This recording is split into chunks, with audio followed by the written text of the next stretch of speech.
Sipag natin ah. Ikaw na talagang hinahangaan kong magsasaka. Napangiti na lang si Alfredo nang marinig ang mga bati ng kapitbahay at muling nagpatuloy sa ginagawang pagtatanim sa bukid. Kuya Alfredo, buti nakapagtanim ka na ulit, sabi ng kapatid niya na babae. Oo. Maganda na kasi ang panahon ngayon at mura na ang mga buto. Saka, sayang naman kung hindi ko susulitin. Ano naman ngayon ang mga ginagamit mo na yan? Ito, mga gulay. Tinuro ni Alfredo ang kaliwa. Yun naman, mga palay at sa kabila, mga prutas. Sa bagay, kung tutuusin, sobrang laki ng bukid na naman mo kina Inay at Itay. Magtatampo ang mga yon kapag hindi mo inasikaso ang kanilang pagmamayari. Biro ni Alexa at tumawa. Ay nako ka, tara nga, tulungan mo ko dito. Mula nung iniwan sila ng kanilang mga magulang, naging ugali na ni Alfredo na magtanim ng paulit-ulit sa iniwang pamana ng mga ito at kahit dumating siya sa hirap ng buhay, hindi niya ito ibinenta dahil ito na lamang ang natitirang alaala sa kanya. Kumusta naman ang pagtatanim? Napalingon si Alfredo sa kaibigan niyang si Kia nang magtanong ito. Kasalukuyan silang nasa kubo.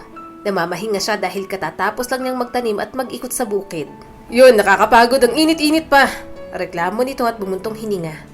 Pero masaya naman ako sa ginagawa ko kaya kapag ako'y nasa taniman, hindi ko nararamdaman ang pagod. Nakangiting sabi ni Alfredo. Matindi kasi ang sikat ng araw ngayon. Bakit hindi ka kumuha ng pwedeng tumulong sa'yo na magsaka? Napalingon si Alfredo. Bakit pa? Hindi ko naman ipinagbibili ang aking pananim. Anong ipapasahod ko? Sagot ko na lahat tapos may papasahurin pa ako. Natatawa niyang tanong. Sa bagay, pero pwede ka namang humingi ng tulong sa amin ng libre. Umakbay ito sa kanya. Maraming salamat. Nahihiya na ako kung minsan sa inyo dahil merienda lang ang aking binibigay. Napakamot ito sa ulo. Ano ka ba? Ang tumutulong na bukal sa puso ay hindi nanghihingi o umaasa ng anumang kapalit. Ngumiti na lang si Alfredo at muling tinanaw ang kanyang magandang bukid. Ito ang nagiging pahinga niya sa tuwing siya'y pagod o malungkot kasamang kaibigan. Kinabukasan, madilim pa lang ay nagising na siya upang magmasid sa kanyang taniman. Nang lumiwanag ay saka siya naglakad-lakad upang diligan ang mga ito. Tanggalan ng mga bulok na dahon at mga peste na nagkalat sa paligid. Ito ang araw-araw niyang ginagawa hanggang hapon. Kuya, may nagbigay sa'yo ng sulat. Napalingon si Alfredo at kinuha ang hawak nitong papel at binasa yon. Interview? Kunot noon niyang tanong sa sarili. Saan kuya? Ipapalabas daw nila sa telebisyon ng ating bukid. Talaga? Yehey! Kuya, sisika tayo dyan. Tuwang-tuwang sabi ni Alexa. Pero hindi ko naman to ginagawa para magpasikat. Aniya at tiningnan ng bukid. Pero kuya, balita naman yan. Siguro gusto nila ipakita na may tao pa din na nag-aalaga ng ating bayan. Pag-iisipan ko. Sambit ni Alfredo. Paniguradong matutuwa sina Inay at Itay sa taas. Biruin mo, ang bukid na bumuhay sa atin ay lalabas sa telebisyon. Oo nga, ngunit napapaisip din ako. Na ano? Na gamitin tayo para sila'y magkaroon ng sariling benepisyo, lalo na kung marami ang matutuwa. Paliwanag niya pa. Pero kuya, ito ay isang balita at may kontrata yon. Malay natin, magkaroon ka ng sariling way out sa social media at masumikat ka. Kuhanin ka pang artista, ayaw mo ba nun? Kumunot ang noon ni Alfredo.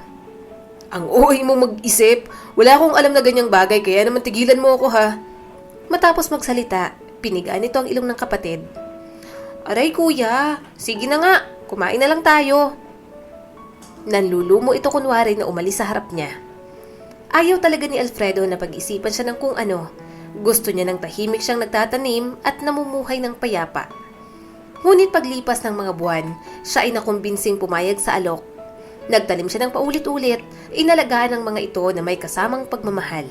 Wala namang masama na ipalabas ang iyong bukid, kaya nga dapat ay matuwa ka dahil pangangalaga sa kalikasan ng ginagawa mo at ipinapakita nila yon sa maraming tao kung gaano ka kahuwarang magsasaka. Paliwanag ng isa niyang kaibigan. Hindi ko alam kung paano ang gagawin nila nung una.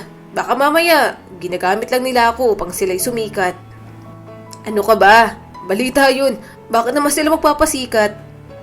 Nahihiyang yumuko si Alfredo at napakamot sa ulo. Sorry naman, hindi naman kasi ako nanonood sa telebisyon. Hay nako BFF, tama ka na, paawat ka na. Natatawang biro naman ni Kia. Tigilan mo nga ako, baka kiltiin kita. Matapos ay sinundot nito ang tagiliran ng kaibigan. Uy! Wag! Hindi na! Natatawa nitong pagmamakaawa. Bumuntong hininga si Kia pagkatapos. Tara na nga, magtanim na tayo saka maglagay ng kaunting dekorasyon. Aya nito sa kanya. Bakit pa? Ganyan naman talagang itsura niyan. Babaguhin pa? Aba, syempre, para presentable at maganda sa mata. Halika na! Hinawakan nito ang kamay ni Alfredo at inaya sa bukid. Tulad ng sinabi nito, tulong-tulong sila sa paggawa ng bakod at pintuan na gawa sa kahoy. Pininturahan nila ito ng berde at nilagay ang pangalan ni Alfredo. Nag-ukit sila ng bubuyog gamit ang plastik na bote at nilagyan ng pananim upang ito ay maging disenyo. Ang ibang tanim na gaya ng sili ay inilipat nila sa 1 litro ng bote at dinisenyohan na parang may mukha. Malapit nang mamunga ang pananim mo. Bati ng isang kaibigan. Napangiti si Alfredo. Salamat. Hindi ako makapaghintay na magkaroon sila ng bunga. Nakakapagod din magtanim. Beruin mo, halos ilang ektarya ng lupa ang nililibot natin araw-araw. Sambit pa ni Kia. Oo nga, nagdidilig, nagpapatay ng mga insekto at nakakailang ikot para lang tingnan ang mga nangyayari sa pananim. Pero, alam ko naman lahat ng ginagawa natin ay magiging worth it. Umakbay sa kanya si Kia at ngumiti ito. Napakaganda ng bukid mo. Magpasalamat ka naman sa BFF mo. Natatawang biro nito. Salamat! Aniya at piniga ang magkabilang pisngi ni Kia. Aray ko ha! Kaunti na lang, makakapagbigay na tayo ng gulay sa ating mga kababayan. Nakangiting sabi ni Alfredo. Hanga nga ako sa sipag at tiyaga mo. Tumutulong ka ng hindi humihiling ng kahit anong kapalit. Kaya hinahangan at ipinagmamalaki ka ng ating kabaryo eh. Pumapalakpak pang sabi ng dalaga. Di ba nga, ang sabi mo, ang pagtulong na bukal sa puso ay hindi humihingi ng anumang kapalit nito? Wow! Natuto na siya sa akin. Natatawang sabi nito. Siyempre, ikaw ang teacher ko eh. Unti-unti nang namunga ang mga pananim ni Alfredo. Ngunit sa hindi inaasahang pangyayari, ilang araw nang nag-iiba ang klima ng panahon sa kanilang baryo. Nakapagtataka. Sandaling napaisip si Alfredo. Summer naman, di ba? Bakit kaya ganun? Tanong pa ni Kia. Napapadalas ng pag-ulan. Ilang tanim nang pinipilit kong buhayin sa tuwing hinahangin. Lumapit siya sa kanyang mga pananim at hinawakan iyon. Ang sabi sa sulat ay sa susunod na buwan na sila pupunta. Sana, hindi masira ang mga pananim. Hindi yan pwedeng masira. Pangungumbinsi pa ng kaibigan niya. Hindi natin hahayaang mangyari yun. Umayos na ang klima kaya natuwa si Alfredo. Hindi na gaanong umuulan at kung umiinit naman, hindi na sobra. Kinahapunan, dalang pagod sa pag-alaga buong araw, ay nakatulog siya sa kanilang kubo. Maya-maya, siya'y nagising sa malakas na pagkalabog sa bubong. Sinilip niya ang labas at nakita kung gaano kadilim ang langit kasabay ng napakalakas na hangin. Nataranta siya kaya agad siyang lumabas, lalo na nang makita niyang unti-unting bumabaklas ang bakod at maglalaglagan ang mga disenyo sa bukid. Napapitlag siya nang may humawak sa kamay niya. Halika na! Malakas ang bagyo, kinakailangan pa nating lumikas! Sigaw ni Kia na may saplot na tuwalya. Pero paano ang aking mga pananim? Hindi ko sila pwedeng iwanan. Kumalas ito sa hawak at tumakbo sa bukid. Ngunit isang malakas na ulan ang sumalubong sa kanya. Hinayaan niyang mabasa ang sarili habang nakaawang. Pinoprotektahan ang mga tanim na kulang na lang ay yakapin niya. Kasabay ng pagbuhos ng ulan ang luha niyang kanina pa naiipon sa kanyang mga mata. Hindi niya na halos namalayan na kinuha siya ng kaibigan upang umalis sila at tumakas. Yung bukid, hindi ko pwedeng iwanan yun. Sigaw ni Alfredo nang magising na sa katotohanan. Kasalukuyan na sa evacuation center sila sa itaas ng kanilang baryo. Alfredo, sobrang taas ng tubig. Kapag lumabas ka, baka maaksidente ka pa. Tinanggal niya ang pagkakahawak ng kaibigan at nagtatakbo palabas. Napatigil na lamang siya kung paano niya napagmasdan ang mababa nilang baryo na halos lumubog na ang bahay sa taas ng baha. Alfredo, kailangan nating hintayin humupa ito. Naiiyak na sambit ni Kia na halos nagmamakaawa na. Kia, yung bukid. Nauutal na sabi ni Alfredo at unti-unting pumatak ang mga luha sa nadarama. Niyakap siya ng kaibigan at marahang hinimas ang likod upang kumalma ito sa pag-iyak. Maya-maya lang ay may dumating na rescue. Grabe, ang daming pamilya ang nasawi dahil hindi ka agad nakaalis ng bahay. Yung iba naman na kuryente nung sinubukang lumikas, pati ang mga alaga nila, wala na din, inanod na ng baha. Kwento pa ni Kia. Si Alfredo ay nananatiling tahimik ngunit napapitlag siya. Bakit? Kunot noon na tanong. Sasamahan kita kapag humupa na ang baha. Hindi na ito pinansin ni Alfredo at nanatiling nag-iisip. Kinahapunan, nawala na ang baha at lahat ay abala upang ayusin ang kani-kanilang tahanan. Ngunit si Alfredo, imbis na ang bahay nila ang intindihin, mabilis na pumunta sa bukid. Lahat ng pinaghirapan ko. Napaluhod na lamang ito sa panghihina ng makitang bukid niya. Sira ang buong bukid, ang mga bakod at gate na ilang oras nilang pinagpaguran, mga tanim na wala ng buhay at nakahilata na sa lapag dahil sa lakas ng hangin, maraming basura na tinangay ng baha at dito, napatunayan ni Alfredo, ibang-ibang itsura nito kumpara sa dati na makulay at may buhay. Magiging maayos din ang lahat. Hinimas ni Kaya ang likod at hinayaang umiyak sa harap ng bukid.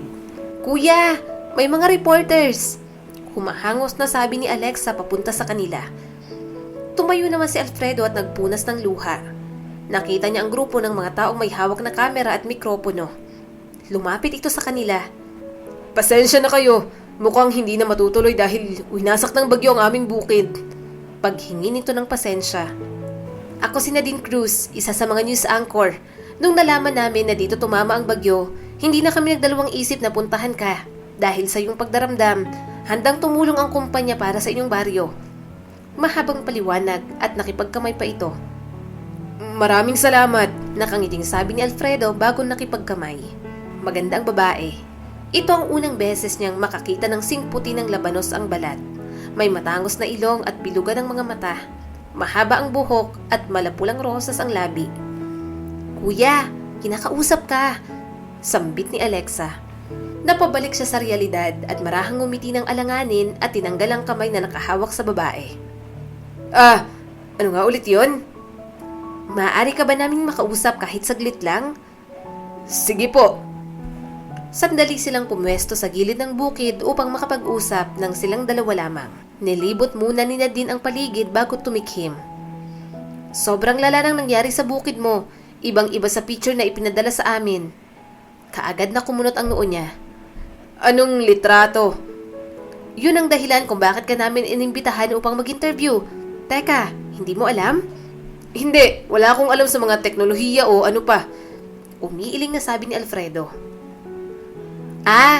Baka kapatid mo ang nagpadala pero gusto ko lang itanong kung magkano ang nagagastos mo dito.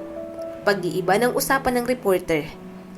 Umaabot ng 1,000 sa pataba, mga gamot at buto, kasama ng araw-araw na maintenance. Anong ginagawa mo sa mga inaani mo?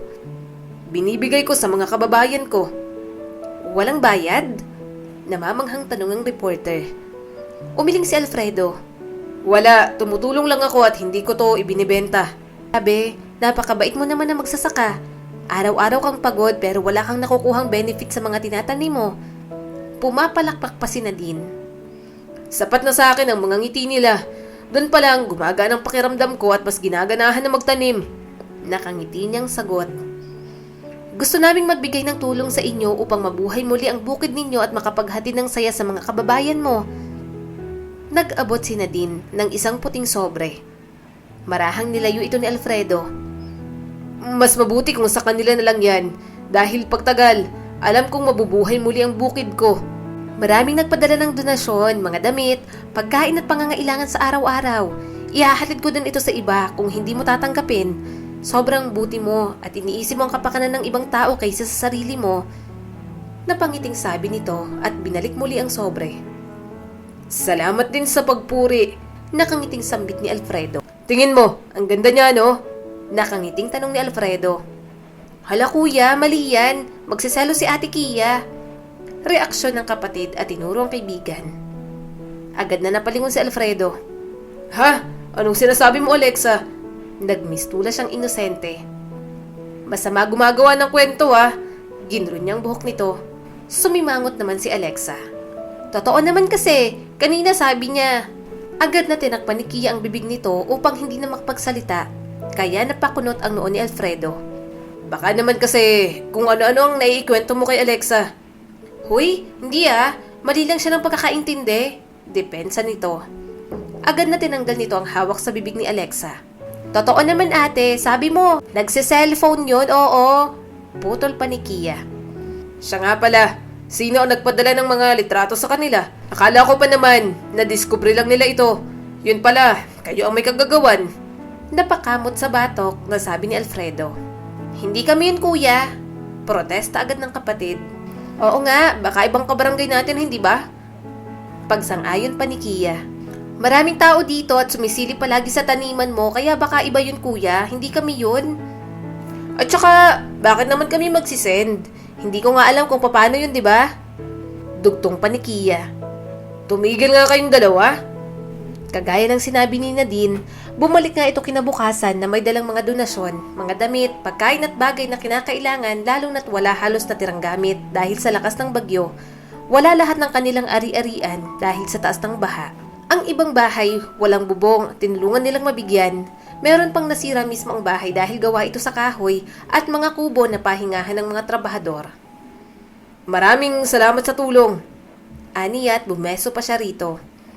Huwag ka lang sa aming magpasalamat dahil marami pang tao ang tumulong sa inyo na magbigay ng donasyon. Saad naman ni Nadine. Ipadala mo na lang ang pasasalamat namin. Hindi namin nakalain na sobra-sobrang ibibigay ninyo. Matapos noon, unti-unting umaahon ang kanilang baryo. Sumisigla at bumabalik sa dating mga nakasanayan. Nagkaroon na muli ng buhay ang lugar nila at bumabawi sa mga nasira dahil sa pinsala ng bagyo.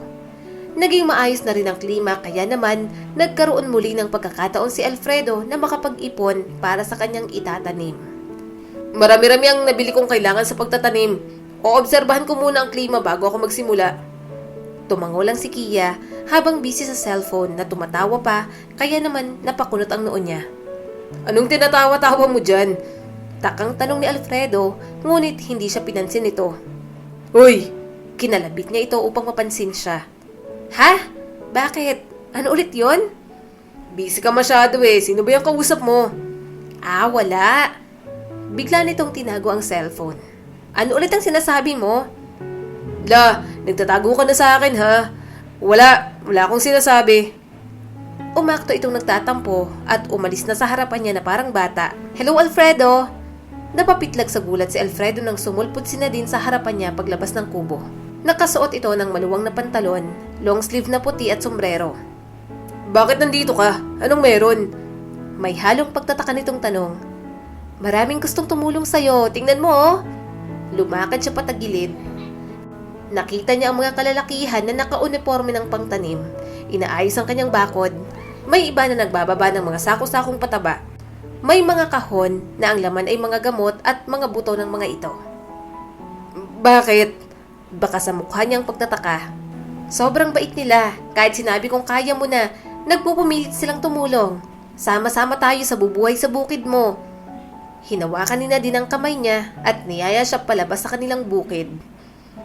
Hindi maipaliwanag ni Alfredo ang kanyang nararamdaman na para siyang sasabog sa kaligayahan dahil sa ginawa sa kanya ng mga taong bayan. Ipinaramdam na hindi siya nag-iisa at palagi siyang may kasama sa bawat hamon ng buhay. Alexa, tara na! Aya niya nang makita ang kapatid. Wow kuya, lahat nagbabayanihan para matulungan ka. Maraming salamat po. Humawak ito sa kamay ni Nadine.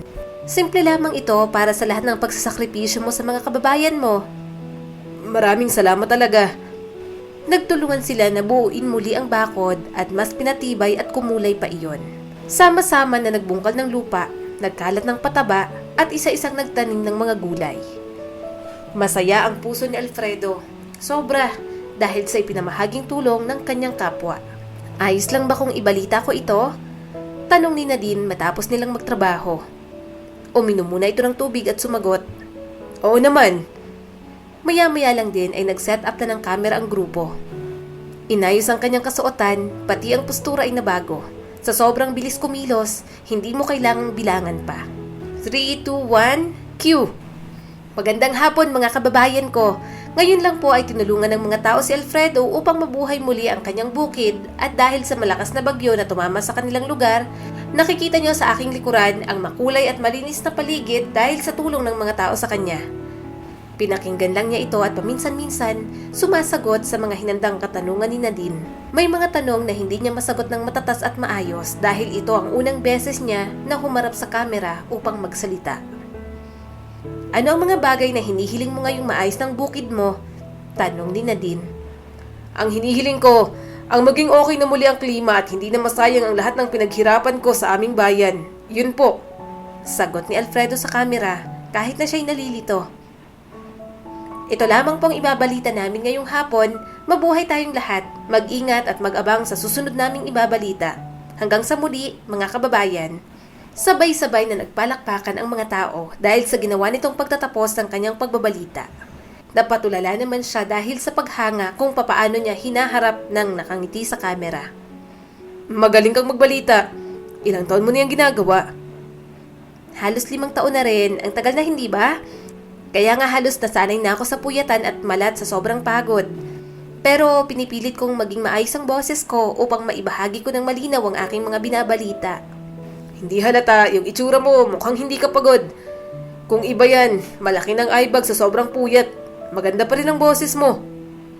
Compliment ba yan o binabash mo na ako na hindi tamang ginagawa ko? Taas kilay na tanong ni Nadine. Kaagad naman siyang natawa.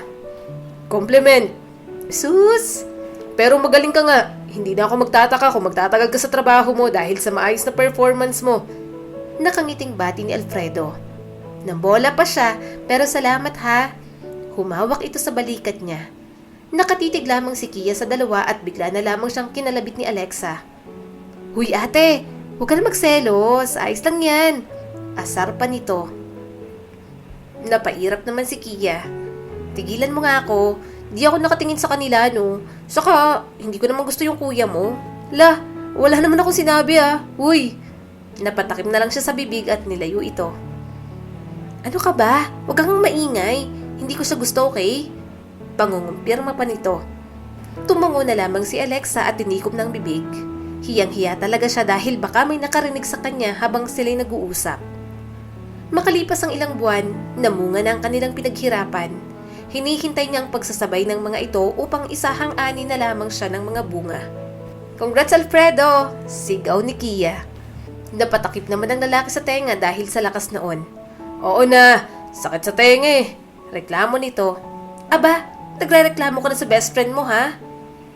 Tara na, kumain na muna tayo. Makalipas ang ilang buwan, sa wakas, makakapag-ani na sila ng mga gulay. Sinimulan nila sa sili, sibuyas, bawang at patola, pati na rin sa upo, talong, kalabasa at kamote. Marami ito, halos umaabot ng 2 hanggang 3 malaki na plastik. Malapit na. Bulong sa sarili at ngumiti. Nais ko na iayos ang mga to. Namili na ako ng mga plastik kung saan ilalagay ang mga gulay. Nandito na muli ang grupo ni Nadine upang tumulong. Kanya-kanya silang naglalagay sa plastik ng mga gulay upang isang bigay na lang. Nanghihinayang siya dahil hindi siya kaagad nakapagtanim ng palay. Nakapagdagdag na kami ng ilang delata, mga noodles at gamit sa katawan, sabi ni Nadine. Salamat sa patuloy na pagtulong ninyo. Hindi ko ito makakalimutan. Matapos nilang magbalot, naiayos na din nila ang mga pila sa evacuation center kaya naman pagdating doon, narinig niya agad ang mga papuri sa kanya at kung gaano sila kagalak na makitang muli at matulungan sila. Masayang masaya si Alfredo habang nagbabahagi ng tulong, lalo na't nakikita niya ang mga ngiti sa mga labi ng mga taong natutulungan nila. Nagpapasalamat siya sa ipinamana ng kanyang mga magulang, sa kaibigan at kapatid na inalalayan siya sa bukid at ang grupo ni Nadine kung saan hinawakan ng kanyang kamay sa kalagitnaan ng paghihirap. Dito tumatak sa isipan ni Alfredo na may mga taong kayang hawakan ng kamay mo mula una hanggang dulo, upang buong pusong tumulong nang walang hinihiling na anumang kapalit. Hinding-hindi niya malilimutan ang mga nangyari dahil ito ang nagpatatag sa kanya bilang isang huwarang magsasaka. Bilang isang tao na nasanay sa tahimik at payapang buhay, para kay Alfredo, wala nang sasaya pa sa tuwing makikita ang ngiti sa mga labi ng mga tao na kanyang natutulungan. Lumaki siya sa simpleng buhay kasama ang kapatid at mga kaibigan. Natutuwa siyang makilala si Nadine at mga taong tumulong sa kanila sa oras ng pangangailangan. Kaya lalo pang tumindi ang dedikasyon ni Alfredo na ibalik ang tulong na yun sa mga tao. Sa paglipas ng panahon, nakapagtapos ng pag-aaral si Alexa at naging isang ganap na guro sa kanilang lugar. Habang si Alfredo naman may sariling pamilya na kasama ang may bahay na si Kia. Naging kaibigan niya rin ang reporter na si Nadine na kung minsan ay nakakausap nila. Dumadalaw rin ito sa kanilang lugar paminsan-minsan kapag may i-cover na report malapit sa kanilang bayan. Muli, ito po si Skylar Guro at sana may bago na naman kayong natutunan sa kwento natin ngayon. Maraming salamat po.